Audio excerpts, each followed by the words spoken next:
हाँ, hello student.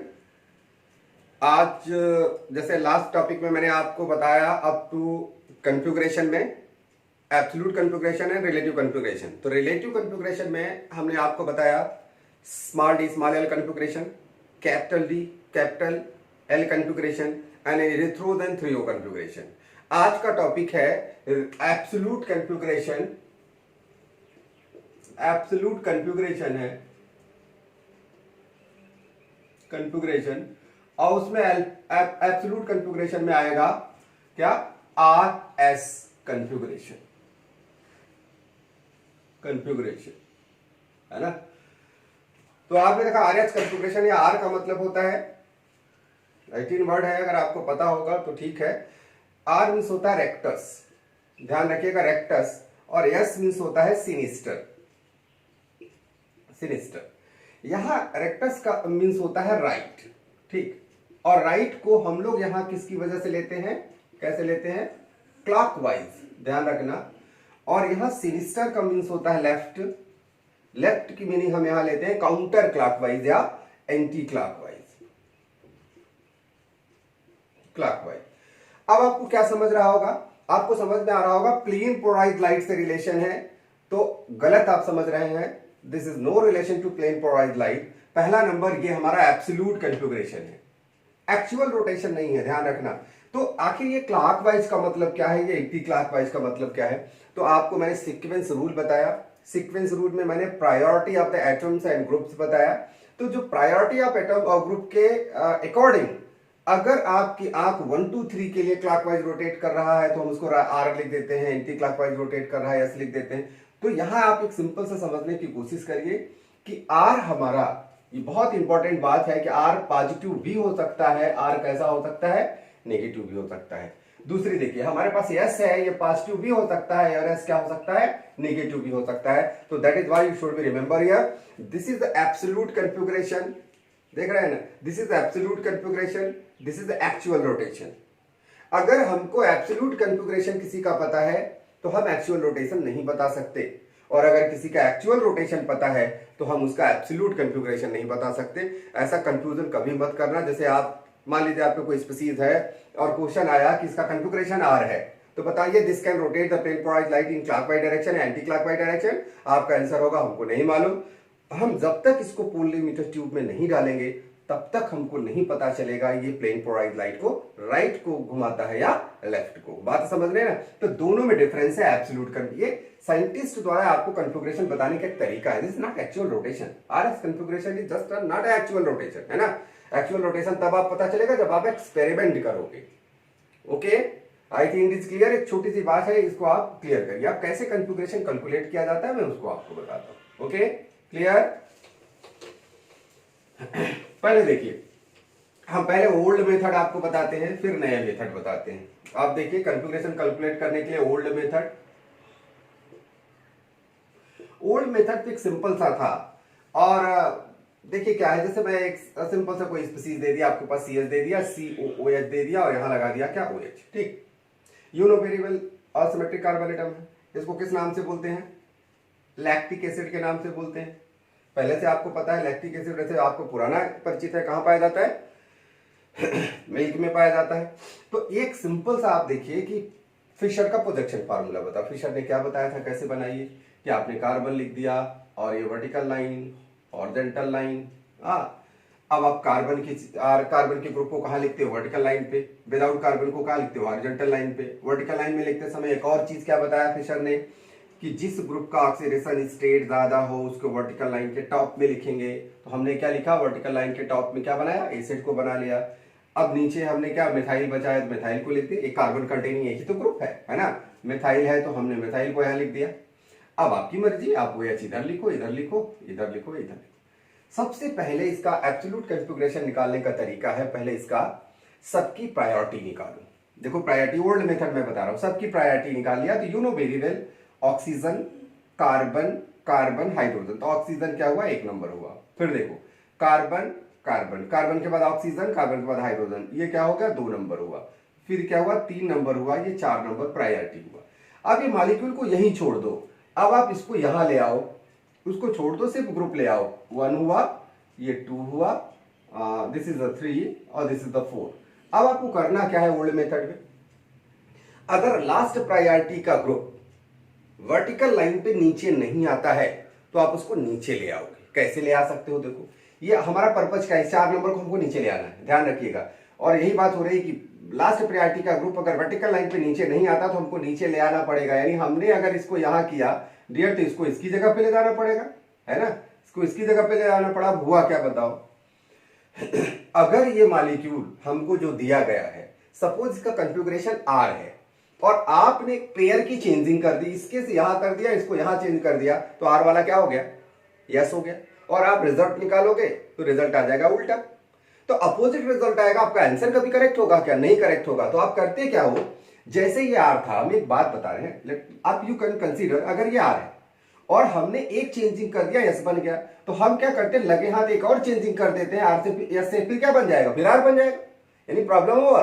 तो यहां आपने देखा ऑलवेज चेंज इन पेयर, अगर आप पेयर में चेंज करोगे तो उसके एब्सोल्यूट कॉन्फ़िगरेशन में कोई इफेक्ट नहीं होगा और बड़ी खास बात उसके एक्चुअल रोटेशन पे भी कोई फर्क नहीं पड़ेगा। तो देखा एब्सोल्यूट कॉन्फ़िगरेशन आप देखिए कैसे होगा। अब बोलो क्या हो गया, अब आप देखो 1 नंबर कहां गया, 1 नंबर यहां आ गया, 2 नंबर कहां आया, यहां आ गया, 3 नंबर कहां आ गया, यहां आ गया, 4 नंबर यहां आ गया। वर्टिकल लाइन पर जो भी चीजें नीचे मिलती हैं, ये 1 नंबर हो, 2 हो, 3 हो, 4 हो, कुछ भी हो, वर्टिकल लाइन पे जो नीचे होगा this is away from observer. आप ध्यान रखिएगा वो हमेशा अवे फ्रॉम ऑब्जर्वर होता है। इसका मतलब इस रोटेशन में ये कोई गड़बड़ी पैदा नहीं करेगा। अब सोचो, योर आई ट्रेवर्स फॉर 1 2 3, किधर घूम रही है, 1 2 3 के लिए किधर, कौन सी किधर घूम रहा है, क्लॉकवाइज घूम रहा है। अगर ये क्लॉकवाइज है, देखा आपने, क्लॉकवाइज घूम रहा है, तो इसका मतलब इसका कॉन्फ़िगरेशन क्या हुआ, आर हो गया। किसका कॉन्फ़िगरेशन बात कर रहे हैं, इसका कॉन्फ़िगरेशन क्या है, आर हो गया, बिकॉज ये रोटेट। तो बड़ा सिंपल सा है, बहुत आसानी से आप इसको कैलकुलेट कर सकते हो। समझ में आएगा, बहुत इजी है। ओके, दूसरा प्रॉब्लम बताते हैं और आसानी से आपको समझ में आएगा। ओके,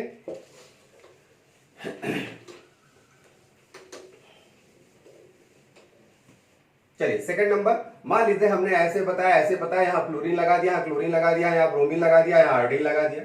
सपोज ये 4 के चारों ग्रुप हमारे अलग हो गए। अब आप प्रायोरिटी बनाओ। प्रायोरिटी किस पर सीक्वेंस रूल डिपेंड करता है, एटॉमिक नंबर पर। एटॉमिक नंबर पे देखा सबसे ज्यादा एटॉमिक नंबर इसमें किसका होगा, आयोडीन का 1 नंबर, उसके बाद किसका होगा, ब्रोमीन का नंबर आता है, उसके बाद क्या होता है, क्लोरीन का नंबर आता है, और लास्ट में क्या है, फ्लोरीन नंबर। अब आप फिर वही बात करेंगे, क्या अलग ले आओ सबको। हाँ, 4 नंबर यहां आ गया और 3 नंबर यहां आ गया, आपके पास 2 नंबर यहां आया, 1 नंबर यहां आया। फिर क्या प्रॉब्लम आई, लास्ट प्रायोरिटी का ग्रुप वर्टिकल लाइन पे नीचे नहीं है, क्या करेंगे आप, नीचे ले आएंगे।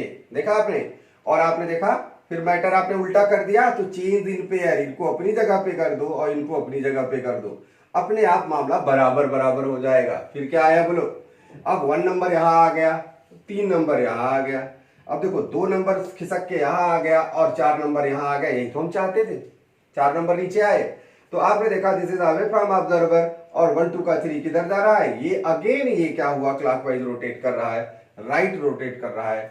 तो इसको हम क्या समझेंगे, 1 2 3 है ना, फिर राइट साइड में आ गया।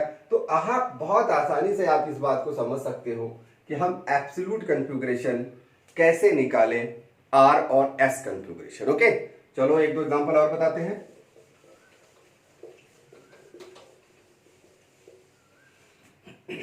चलिए, अगर मान लीजिए हमने आपको ये एसिड दे दिया, OH यहां दे दिया और H दे दिया, और यहां भी OH दे दिया, H और COO और H बना दिया। You know very well, this is tartaric acid. अब सोचो नंबरिंग, अच्छा ये प्रॉब्लम क्या करता है कि नंबरिंग इधर से भी हो सकती है, नंबरिंग इधर से भी हो सकती है, यही थोड़ा सा केयर करना है आपको। अगर हम नंबरिंग यहां से करते हैं 1 2 3 4, तो सेकंड असिमेट्रिक कार्बन एटम कहां है, सेकंड नंबर पे, असिमेट्रिक नंबर 3rd नंबर पे। इधर से नंबरिंग करोगे, यहां भी तो एसिड है, 2 नंबर पे असिमेट्रिक है, तो दोनों अलग चीजें हैं, ध्यान रखना। तो जब कभी क्वेश्चन ऐसे पूछे जाते हैं तो उसमें लिखा रहता है C2 C3, तो आप समझ लो ये देखा गया कि C2 है, इधर से मान लो नंबरिंग किया, ये 2 है और ये 3 है, और आपसे पूछा जाएगा कि C2 पर कौन सा कॉन्फ़िगरेशन है और C3 पे क्या कॉन्फ़िगरेशन है।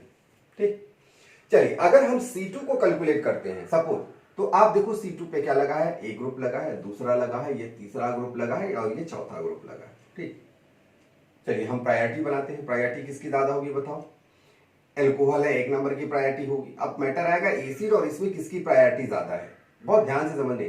Carbon carbon, oxygen oxygen, oxygen carbon, है ना। तो आपने देखा 2 नंबर ये आएगा और 3 नंबर ये आएगा, 4 नंबर ये आएगा। और स्पीसीज कैसे बना, अब बाहर ले आओ, 1 नंबर ये आया, ये 2 नंबर्स, ये 3 नंबर और ये 4 नंबर, ये 4 नंबर आया। फिर लास्ट प्रायोरिटी का ग्रुप कहां प्रेजेंट है, हॉरिजॉन्टल लाइन पे, वर्टिकल लाइन पे नहीं आया नीचे, तो हम क्या करेंगे, नीचे ले जाएंगे, नीचे ले आएंगे, चेंज इन पेयर, जैसे यहां चेंज करोगे वैसे यहां भी चेंज कर दोगे। देखा आपने। अब आपके पास स्पीसीज बनी क्या, बोलो, 4 नंबर यहां आ गया, 3 नंबर यहां आ गया, 1 नंबर यहां आया, 2 नंबर यहां आया। अब देखो कैसा किधर घूम रहा है, 1 2 3, फिर ये क्लॉकवाइज घूम रहा है। इसका मतलब C2 पे क्या आया, R। क्लियर आया ना, समझा ना बात। अब चलो C3 को काउंट कर लेते हैं, 1 हुआ, 2 हुआ, ये 3 हुआ और ये चौथा हो गया। अब आप बड़े ध्यान से समझ सकते हैं इसको, क्या होगा इसका।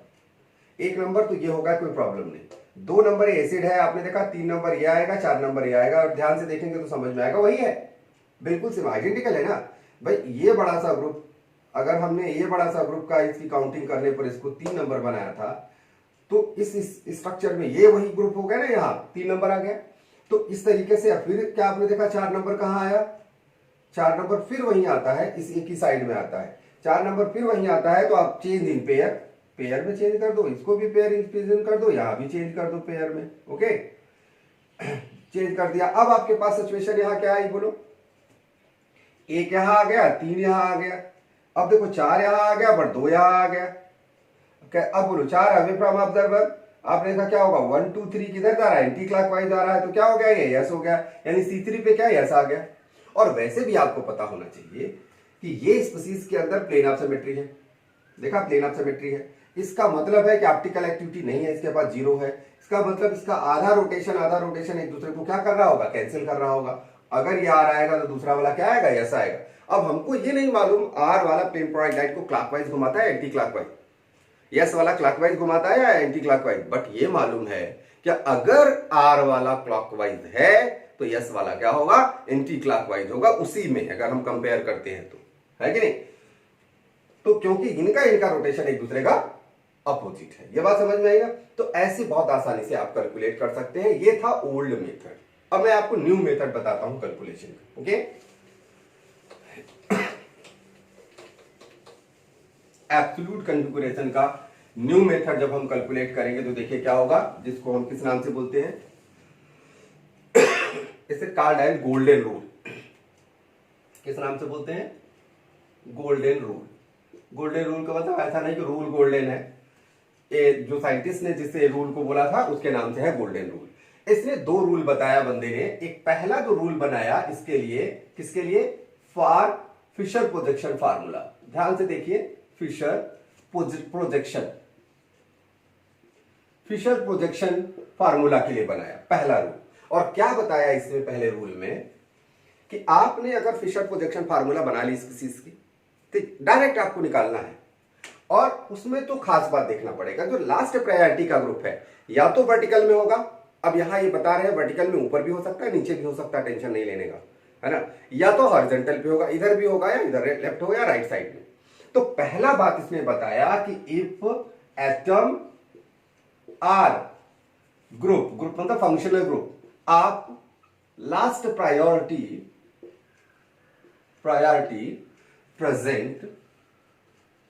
present on vertical line। इस बंदे ने बताया कि जैसे अगर चौथा जो ग्रुप है वो वर्टिकल लाइन पे प्रेजेंट हो, यहां प्रेजेंट हो, या चौथा ग्रुप कहां प्रेजेंट हो, यहां प्रेजेंट हो, वर्टिकल लाइन पे ऊपर हो या नीचे हो, इसका कोई डिफरेंस नहीं बताया इन्होंने, ऊपर हो या नीचे कोई मतलब नहीं। एंड इफ योर आईज ट्रेवर्स यानी कैरी करता है उसको, फार क्या बताया, 1 2 3, यानी अगर आपकी आंख 1 2 3 के लिए, यानी जैसे 1 2 3 देखते हैं ना, तो 1 2 3 के लिए अगर क्लॉकवाइज रोटेट कर रही हो, सॉरी, क्लॉकवाइज अगर रोटेट कर रहा हो, देखो 1 2 3 क्लॉकवाइज अगर रोटेट कर रहा हो, क्लॉकवाइज रोटेट कर रहा है, तो ऐसे स्पीसीज को हम किस नाम से बोलेंगे? आर के नाम से। ध्यान रखना, यहां क्लॉकवाइज आपकी आंख मूव कर रही है, न कि ये प्लेन पोलराइज्ड लाइट को घुमा रहा है। बहुत ध्यान रखिएगा, एब्सोल्यूट कॉन्फ़िगरेशन का मतलब आप समझने की कोशिश करिए। बहुत बच्चे इसको गलत समझते हैं, एब्सोल्यूट आर को पॉजिटिव समझ लेते हैं। R is not positive, R is not clockwise. ये क्लॉकवाइज क्या है? क्लॉकवाइज सिर्फ आपकी आंख 1 2 3 के लिए क्लॉकवाइज मूव कर रही है, न कि ये मॉलिक्यूल प्लेन पोलराइज्ड लाइट को घुमा रहा है क्लॉकवाइज। क्लियर? तो ऐसे में, और अगर आपकी आंख 1 2 और 3 के लिए एंटी क्लॉकवाइज या काउंटर क्लॉकवाइज रोटेट करेगी क्लॉकवाइज, तो ये स्पीसीज हो जाएगा एस, है ना। तो सिंपल सा आइडिया है, बहुत आसानी से आप इस प्रॉब्लम को कर सकते हो। जैसे आ जाए इमीडिएटली कर दो, मतलब आप डायरेक्ट अप्लाई कर दो, कुछ करना ही नहीं है आपको। तो पहला रूल बताया when present on vertical line, दूसरा बताया हॉरिजॉन्टल लाइन। लेकिन वर्टिकल लाइन का एक एग्जांपल आपको बताता हूं। Okay, clear?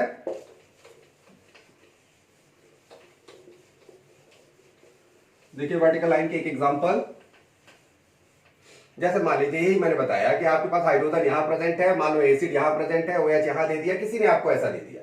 और हम ये प्रॉब्लम क्यों बता रहे हैं? क्योंकि सबकी प्रायोरिटी आपको मालूम है। ये क्वेश्चन ऐसा नहीं कि प्रायोरिटी की वजह से प्रॉब्लम आ जाए, हम आपको दूसरी चीज बता रहे हैं कि आपका आंसर सही आना चाहिए। ऐसा नहीं कि आपको प्रायोरिटी ही नहीं आती तो कॉन्फ़िगरेशन स्टडी करने का कोई मतलब ही नहीं है। तो देखा आपने, सबको पता था पहला ये क्या होगा, 1 नंबर हुआ, आपको पता है ये 2 नंबर हुआ, ये 3 नंबर हुआ, और ये हो गया 4 नंबर। ठीक, अब आप क्या करते हो कि जो अगर वर्टिकल लाइन पे है उसी छोड़ दो, वही छोड़ दिया मैंने, 4 नंबर को वही छोड़ दिया, 4 से अब कोई मतलब ही नहीं है। 1 2 3, अब बताओ ये हो गया 1 number, this is 2 number, this is 3 number. ऐसा क्यों किया? क्योंकि हमारा लास्ट प्रायोरिटी का ग्रुप वर्टिकल लाइन पे था, ऊपर हो या नीचे हो। नीचे तो हम ले ही आते थे, नीचे आता तो सुपर सो गुड, इससे बढ़िया क्या होता।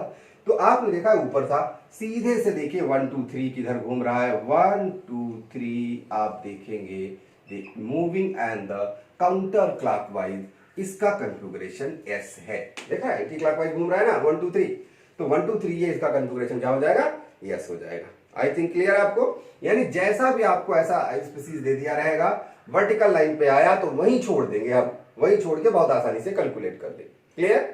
कुछ रखा ही नहीं इसमें, बहुत आसानी से आप कैलकुलेट कर सकते हो गया।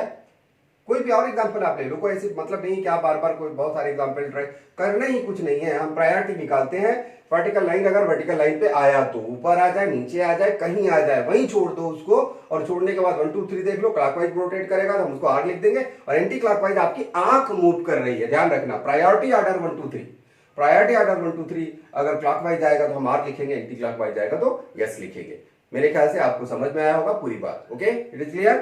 अब मैं बताऊं कि गोल्डन ने दूसरा रूल क्या दिया, दूसरा नंबर क्या दिया। हमने ए में बताया फ्लाइंग एंड वेज फार्मूला के लिए, फ्लाइंग नो, ए बताया किसके लिए? Fischer projection formula. Fischer projection formula में 2 चीजें दी थी, ए हो गया, अब ये बी, नहीं ए हो गया, 1 था। दूसरा नंबर देखिए, दूसरा नंबर क्या है? दूसरा नंबर ये है, उन्होंने बताया कि अगर लास्ट प्रायोरिटी का ग्रुप वर्टिकल लाइन पे ना आकर के हॉरिजॉन्टल लाइन पे हो, तो if atom of group of last priority present on horizontal line, horizontal line कैसा प्रेजेंट है?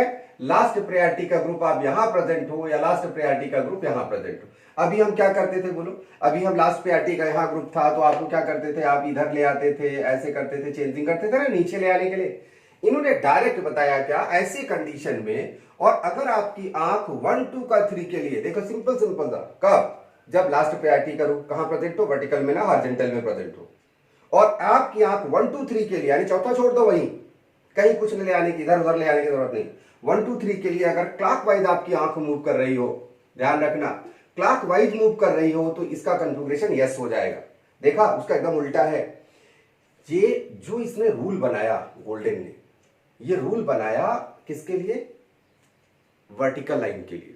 ठीक, अगर वर्टिकल लाइन पे आया, ऊपर आया या नीचे आया, अबव हो या बिलो हो, 1 2 3 क्लॉकवाइज आर होगा, 1 2 3 एंटी क्लॉकवाइज यस होगा, कोई डाउट नहीं। लेकिन अगर ये जो रूल इसने वर्टिकल लाइन के लिए नहीं बनाया, अगर हॉरिजॉन्टल लाइन पे आ गया, जिसके लिए इन्होंने रूल नहीं बनाया, अगर हॉरिजॉन्टल लाइन में आया तो देखिए 1 2 3 क्लॉकवाइज को हम यस मानेंगे, ध्यान रखना, और अगर 1 2 3 एंटी क्लॉकवाइज हो गया, एंटी क्लॉकवाइज हो गया, तो हम इसको क्या मान लेंगे, आर मान लेंगे। ये आपके अपने दिमाग में कोई कंफ्यूजन मत करना, आपने दिमाग में इसको बनाए रखना है। ऐसा नहीं कि सर यहाँ वो बनाया दूसरी जगह हमने ये बता दिया, ही नहीं। रूल बना था वर्टिकल लाइन के लिए, वर्टिकल लाइन पर हमारा लास्ट प्रायोरिटी आएगा, तो चाहे ऊपर आए या नीचे आए, 1 2 3 क्लॉकवाइज आर ही होगा, और 1 2 3 एंटी क्लॉकवाइज ऐसी होगा। लेकिन वर्टिकल लाइन की जगह हॉरिजॉन्टल पे आया और आप डायरेक्ट निकाल रहे हो, इनडायरेक्ट निकालो कोई प्रॉब्लम नहीं आएगा, आप डायरेक्ट निकाल रहे हो तो क्या करेगा, 1 2 3 क्लॉकवाइज अगर आपकी आंख घूम रही है तो वो यस हो जाएगा, और एंटी क्लॉकवाइज घूम रही तो आर हो जाएगा। क्लियर? तो देखिए जैसे जैसे आपको मैं बता दूं कैसे, जैसे मान लीजिए हम कोई एग्जांपल आपको बता देते हैं, यही बता देते हैं कि मान लीजिए हमारे पास OH है, ग्रुप लगा दो कोई भी, जैसे आपको पहले से पता है वो ग्रुप लगाएंगे तो आपको कंफर्म बहुत आसानी से होगा। मान लो H मैंने यहां लगा दिया, देखा आपने, और CH3 मैंने यहां लगा दिया, OH यहां लगा दिया। अब देखो लास्ट प्रायोरिटी का ग्रुप कहां है, यहां प्रेजेंट है, जहां है वहीं छोड़ दें, ये कोई मतलब नहीं। ये 1 नंबर ले लिया, ये 2 नंबर ले लिया, ये 3 नंबर, हम वहीं छोड़ दिया। और आपकी आंख 1 2 3 के लिए किधर घूम रही बताओ, क्लॉकवाइज घूम रही ना, और क्लॉकवाइज घूम रही है because your hydrogen is not present on vertical line, horizontal पे प्रेजेंट है। इस क्लॉकवाइज को हम क्या समझेंगे, दिया गया स्पीसीज क्या है, यस है, आर नहीं। समझा क्या? तो ये डायरेक्ट मेथड था कैलकुलेशन से, आप डायरेक्टली भी कैलकुलेट कर सकते हो। बात समझ में आई ना बेटा? ओके, अब चलिए गोल्डन रूल जो इसने बी दिया, वो बी क्या दिया, किसके लिए दिया, for flying and wedge formula. देखा आपने, flying and wedge formula, flying and wedge formula. अब फ्लाइंग एंड वेज फार्मूले में आप देखिए क्या क्या है, उसमें दो पॉइंट इसमें भी बताया। क्या बताया कि इफ ग्रुप आर एटम, ऐसे लिख दो, R atom R group of last priority present on dotted line, है ना, डॉटेड लाइन। अगर आपके ग्रुप या एटम कहां प्रेजेंट है, डॉटेड लाइन पे प्रेजेंट है, ध्यान रखना। और यहां इसने जो वो बनाया, आप ये कह सकते हैं जो रूल बनाया वो किसके लिए बनाया, डॉटेड लाइन के लिए बनाया। वहां रूल किसके लिए बनाया था, वर्टिकल लाइन के लिए बनाया था, डॉटेड लाइन पे। और अगर आपकी आंख 1 2 3 प्रायोरिटी के अकॉर्डिंग अगर ये क्लॉकवाइज मूव कर रही हो, क्लॉकवाइज, तो ये भी क्या हो जाएगा, आर हो जाएगा। और 1 2 3 अगर एंटी क्लॉकवाइज घूम रही हो, एंटी क्लॉक है, तो ये क्या हो जाएगा, एस हो जाएगा। बात समझा क्या? तो यानी इन्होंने डॉटेड लाइन के लिए बनाया, और बहुत इजी है, बहुत आसानी से आप इस बात को समझ भी सकते हो। Okay, clear? तो मैं इसके एग्जांपल्स आपको बताता हूं। एग्जांपल देखिए, हम आपको एग्जांपल इसलिए बार बार वही देते हैं कि जैसे आपको प्रायोरिटी की प्रॉब्लम न आए। यहाँ प्रॉब्लम ऐसा नहीं कि प्रायोरिटी की वजह से प्रॉब्लम आ जाए, हम कोई प्रायोरिटी का नहीं पढ़ा रहे हैं यहाँ। तो एक सिंपल सा तरीका देखिए, जैसे मान लीजिए हमने डॉटेड लाइन पे बताया कि चलो हाइड्रोजन यहाँ लगा हुआ है, बाकी कोई भी कहीं लगा दो, कोई मतलब नहीं है। यहाँ मतलब मान लो हमने OH यहाँ लगा दिया, COH यहाँ लगा दिया, और CH3 यहाँ लगा दिया। चलिए बोलो इसकी बताओ क्या बनेगा। तो एक सिंपल सा तरीका देखो, पहले प्रायोरिटी निकाल लो। और सबसे बड़ी खास बात, हमारा लास्ट प्रायोरिटी का जो ग्रुप था, लास्ट प्रायोरिटी का जो ग्रुप था उसका नाम था हाइड्रोजन है, और वो कहां प्रेजेंट है, डॉटेड लाइन पे। प्रॉब्लम ही खत्म। 1 2 3 क्लॉकवाइज घूमेगा, क्लॉकवाइज रोटेट करेगा आंख, तो हम उसको आर बोल देंगे। तो चलो हम नंबरिंग कर देते हैं, 1 हुआ, ये 2 हुआ, और 3 हुआ। देखा, सिंपल था। और आप करोगे क्या, आप देखो ये कार्बन है, आप ऐसे लिख दो, 1 नंबर यहां लगा, सॉरी 1 नंबर यहां लगा हुआ है, और 3 नंबर यहां लगा हुआ है, और 2 नंबर यहां लगा हुआ है। इसको जाने दो, छोड़ो लास्ट पे। अब क्या हो गया बताओ, कैसा मूव कर रहा है, ये कैसा मूव कर रहा है, एंटी क्लॉकवाइज मूव कर रहा है। तो ये स्पीसीज दिया गया हो, क्या हो गया, यस हो जाएगा। और सबसे बड़ी खास बात यहां एक और है, क्या, कि अगर आपको किसी फ्लाइंग एंड वेज फार्मूला को फिशर फार्मूला में कन्वर्ट करना हो, वो बहुत ही मतलब आपको क्या पता चलेगा, आपको अपना आंसर कंफर्म हो जाएगा, योर आंसर इज करेक्ट और नॉट। तो देखो old method, old is gold, आपने देखा होगा। अब आप क्या करो, ये फार्मूले को अगर हम फिशर प्रोजेक्शन फार्मूला में कन्वर्ट करने का तरीका क्या जानते हैं, अपनी बुक को, जैसे अपने आप ये क्वेश्चन बनाया, अपनी बुक को इतना आप रोटेट कराओ, ये डॉटेड लाइन वाला नीचे आ जाए, अब हम बोर्ड को नीचे तो करा नहीं सकते, हम कोई बाहुबली तो है नहीं। तो आपने देखा एक सीधे सीधे आप ऐसे घुमाइए और घुमाने के बाद आप देखेंगे कि और हम इसको बना सकते हैं बहुत आसानी से। देखिए हमने ये 4 ग्रुप बना दिया असिमेट्रिक, और हमने इतना ये पूरा पूरा सिस्टम एच को नीचे ले आया, और एच जो डॉटेड लाइन है वही नीचे ले आना है, आपको ध्यान रखना। एच का मतलब ये लास्ट प्रायोरिटी इसलिए नहीं ले आ रहे हैं, जो डॉटेड लाइन है वही वर्टिकल लाइन पे नीचे पाया जाता है, ये हमेशा ध्यान रखो, चाहे वो फर्स्ट प्रायोरिटी का ग्रुप हो चाहे लास्ट प्रायोरिटी का ग्रुप हो। तो हमने क्या किया, एक नंबर कहां रख दिया, यहां रख दिया। देखो ये 1 नंबर ही तो है ना, 4 नंबर, सॉरी 4 नंबर है, 4 नंबर मैंने यहां रख दिया।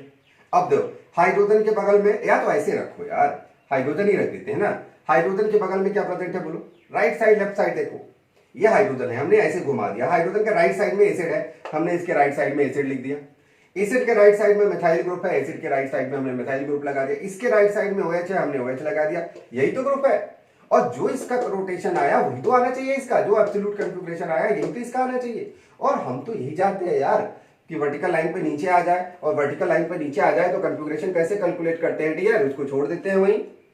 क्या हो जाएगा बोलो, 1 2 और 3, 1 2 3। आप किधर रोटेट करेगी बोलो, एंटी क्लॉकवाइज रोटेट कर रही है। दिया गया स्पीसीज यस है, हमने यहां से भी कंफर्म किया था यस है, यहां से भी कंफर्म हो गया, ये क्या है, यस है। क्लियर हुआ ना बात। तो आप बहुत आसानी से फ्लाइंग एंड वेव फार्मूला में कैलकुलेट कर सकते हो। ओके क्लियर, आप कहीं भी ऐसा दिया रहे बहुत आसानी से कैलकुलेट करो। ओके जैसे कभी कभी और कुछ ऐसे कंफ्यूजन हो जाते हैं, मान लीजिए ऐसे कोई कंफ्यूजन दे दिया, मान लीजिए आपको मैंने कोई ऐसा कोई स्पीसीज दे दिया, ऐसे दे दिया, यहां दे दिया, हाँ, और पता लगा हमने डॉटेड लाइन पे यहाँ डॉटेड लाइन पे यहाँ हाइड्रोजन बना दिया, और यहाँ बना दिया डार्क लाइन पे क्या CH3 बना दिया, ये CH3 बना दिया, और यहाँ ये लग दिया, और पूछा बताओ ये R है कि S है। तो अब एक सीधे पहले प्रायोरिटी निकालो। प्रायोरिटी निकालते समय आप देखोगे यार ये डबल बॉन्ड लगा हुआ, ये CH है, और ये CH2 है, ये CH3 है। बात समझ में आ रहा है, इसमें डबल बॉन्ड है, 2 कार्बन है, तो 1 नंबर ये हो गया, 2 नंबर ये हो गया, 3 नंबर ये हो गया, 4 नंबर ये हो गया। और 4 नंबर तुम्हारा कहां प्रेजेंट है, डॉटेड लाइन पे। तो सीधे सीधे ये कार्बन बनाओ, इधर बनाओ, इधर बनाओ, जैसा है वैसे लिख दो इसको छोड़ के। तो आपने क्या किया, आपके पास क्या आया, ये जो स्पीसीज था ये 3 नंबर पे आ रहा है, ये जो स्पीसीज था 1 नंबर पे आ रहा है, ये स्पीसीज क्या आ रहा है 2 नंबर पे आ रहा है। अब सोचो ना 1 2 का 3 किधर मूव कर रहा है, क्लॉकवाइज मूव कर रहा है, स्पीसीज क्या हो गई, R हो गई। बात समझ में आ रही है क्या आपको। तो एक बहुत आसानी से इस बात को आप समझ सकते हैं। ओके कोई भी एग्जांपल आपको दिया रहे नहीं समझ में आता, आप फिशर प्रोजेक्शन बना दो, उसका फिशर प्रोजेक्शन बना के तब आंसर निकाल दो। ओके आप देखिए इसने सेकंड नंबर पे क्या दिया, सेकंड नंबर दिया if group R atom of last priority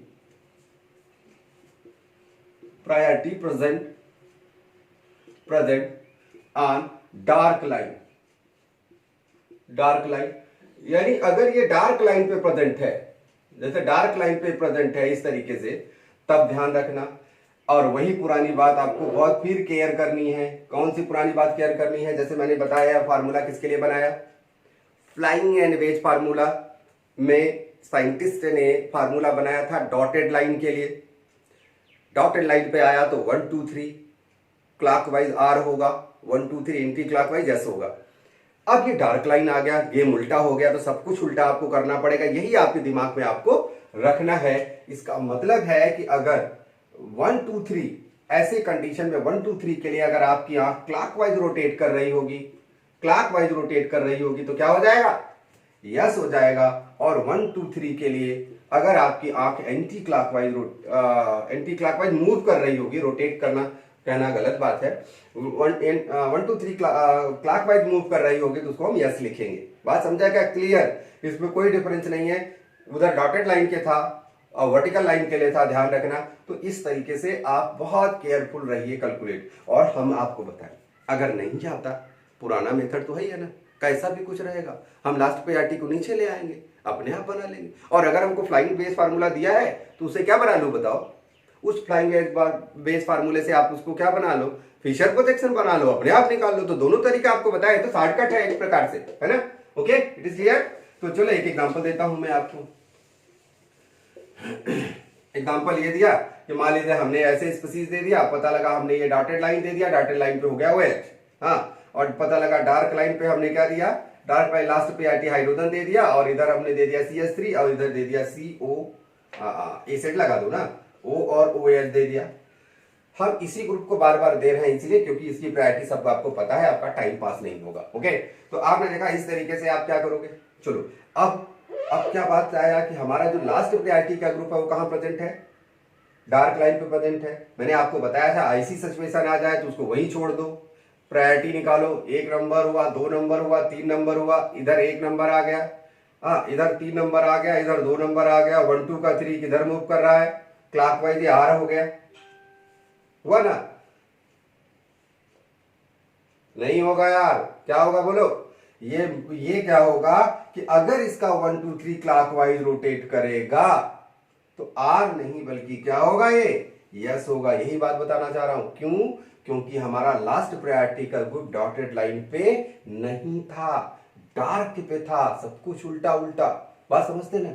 अच्छा चलिए हम कंफर्म कर लेते हैं, फ्लाई एंड वेज फार्मूला बना से क्या बना लेते हैं, फिशर बना लेते हैं। फिशर बनाने के लिए आप ऐसे करोगे, जो डॉटेड लाइन है वही नीचे है, कोई भी हो ध्यान रखना, जो डॉटेड लाइन है वही नीचे है, ऐसे कर दिया। अब इसके राइट साइड में मिथाइल है, आपने राइट साइड में मिथाइल बना दिया, उसके राइट साइड में एसिड है, आपने क्या बना दिया, एसिड बना दिया, इसकी राइट साइड में हाइड्रोजन है, आपने हाइड्रोजन बना लिया। क्लियर। अब चलो अब प्रायोरिटी निकाल लेते हैं। अब प्रायोरिटी निकाला तो ये 1 हुआ, ये 2 हुआ और ये 3 नंबर हुआ। बात समझ में आ रही है क्या तेरे को। अब देखो 1 2 3 बताओ, अगर हम ऐसे छोड़ दें और बोले ये 1 है, ये 2 है और 3 है, किधर मूव कर रहा है 1 2 2 क्लॉकवाइज, तो फिर वही पुरानी बात देखो, अगर आपका लास्ट प्रायोरिटी का ग्रुप वर्टिकल ना होकर के हॉरिजॉन्टल में है, वर्टिकल ना होकर के हॉरिजॉन्टल में है, तो 1 2 3 हमेशा क्लॉकवाइज क्या होगा, यस हो जाएगा, और एंटी क्लॉकवाइज क्या होगा, आर हो जाएगा। इससे भी नहीं समझ में आता तो चलो हम क्या करते हैं, लास्ट प्रायोरिटी ग्रुप को कहां ले आते हैं, नीचे ले आते हैं, तो डबल चेंजिंग करेंगे।